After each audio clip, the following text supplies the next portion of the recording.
Hello mga ka-journey, mga palangga! Ang pag-uusapan natin ngayon, intriguing. Kasi 10 palatandaan na ang problema mo ay ang iyong sarili. Magpapaliwanag muna ako bago tayo magsimula sa totoong pag-uusapan natin. Ang sariling pagsasabotahe ay bihirang magmukhang pagkawasak.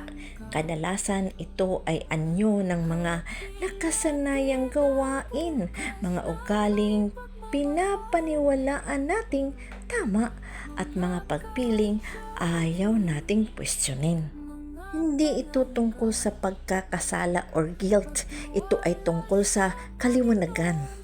Dahil hanggang hindi mo nakikita kung paano mo hinahadlangan ang sarili mo, patuloy mong mapagkakamalan na kapalaran ang kaguluhan.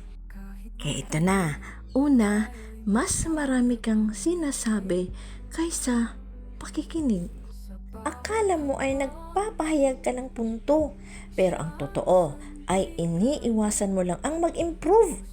Sa tuwing ikaw ay nag-interrupt, nagdi-defend, o nagsasalita ng mas may kaalaman ka kaysa sa iba, nawawala ang pagkakataon mong matuto. Kung palagi kang guro sa sarili mong usapan, bumabagsak ang grado mo sa klase ng buhay. Pangalawa, tinatakbuhan mo ang katahimikan. Pinapatugtog mo palagi ang musika. Nag-i-scroll ka ng walang katapusan. Tumatawag ka sa mga tao para lang maiwasan ang pagiging mag-isa.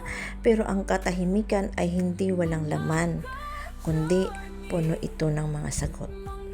Kapag hindi mo kayang makasama ang sarili mong isipan, may tinatago kang iniiwasan at kadalasan ang bagay na iyon ay ikaw mismo. Pangatlo, sinisisi mo ang mundo sa lahat ng bagay. Ang trabaho mo, ang nakaraan mo, ang mga magulang mo, ang ex mo. Lagi na lang ibang tao ang may kasalanan. Pero ganito yan, masakit ang pananagutan pero ang paninisi ay isang bilangguan. Hanggat kasalanan ng iba ang nakikita mo, hindi ka magiging malaya. Pang-apat, hinihiling mo ang kaginhawaan, hindi ang pag-unlad. Pinipili mo ang madali kaysa tama, aliw kaysa layunin. Iniiwasan mo ang anumang bagay na magpapalago sa iyo. Pero walang dakilang bagay ang nabubuo sa kaginhawaan. Alam mo ba yon? At sa tuwing umiiwas ka sa hindi komportableng sitwasyon, lalo kang nanliliit. Panglima, adik ka sa mga bagay na nakakadistract. Social media, drama, chismis, buong buhay mo ay parang highlight reel ng nasasayang na oras. Sinasabi mong pagod ka, pero ang totoo, hindi ka nakahanay sa tamang direksyon. Ang pagtutok sa gusto mong mangyari sa iyong buhay ay isang desisyon at karamihan sa mga tao ay sobrang takot gawin ito. Pang-anim, inuulit mo ang parehong mga pattern at tinatawag mo itong malas. Iba't ibang mukha pero parehong cycle. Bagong taon pero ikaw pa rin. Tinuturuan ka ng buhay ng isang aral pero hindi ka makapanatiling tahimik para matutunan ito. Itigil mo na ang pagdarasal na humihingi ng mga palatandaan kung binabaliwala mo naman ang pattern. Ito, lagi mong niloloko ang sarili mo.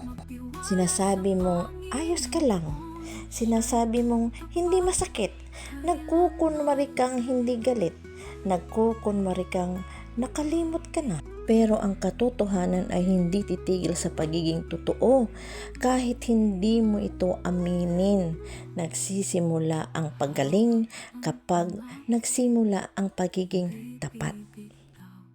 Pang-8, natatakot kang mag-isa, kaya ka nakukontento na lang kung anong meron.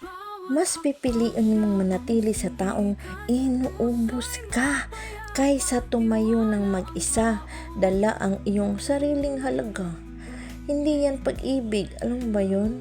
Iyan ay pagtalikod mo sa iyong sarili. Kung hindi mo kayang maglakad ng mag-isa, palagi kang gagapang papunta sa maling mga tao. Pangsyam, inaasahan mong magbabago nang walang sakripisyo. Gusto mo ang katawan pero ayaw mo ng disiplina. Gusto mo ang kapayapaan pero ayaw mo ng mga hangganan. Gusto mo ang tagumpay pero ayaw mo ng pag-iisa. Hindi mo pwedeng panatilihin ang luma mong buhay at sabay mo pasukin ang bago. May kailangang mamatay para may bago na maisilang. Naintindihan mo? Pang-sampo, natatakot ka sa kung sino ang maaari mong maging.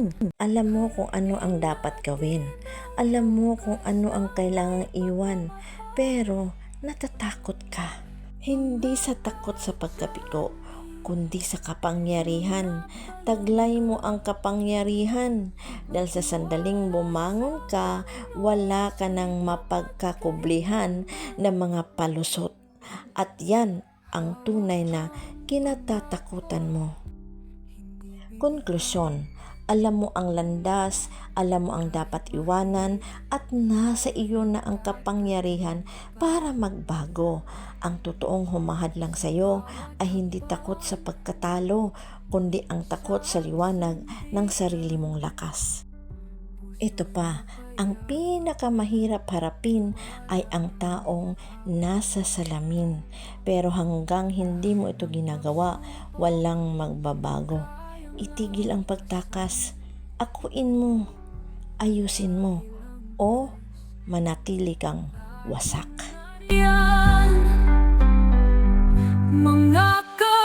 Mga ka-journey, mga palangga, to God be all the glory. Bye! Na may pagmamahal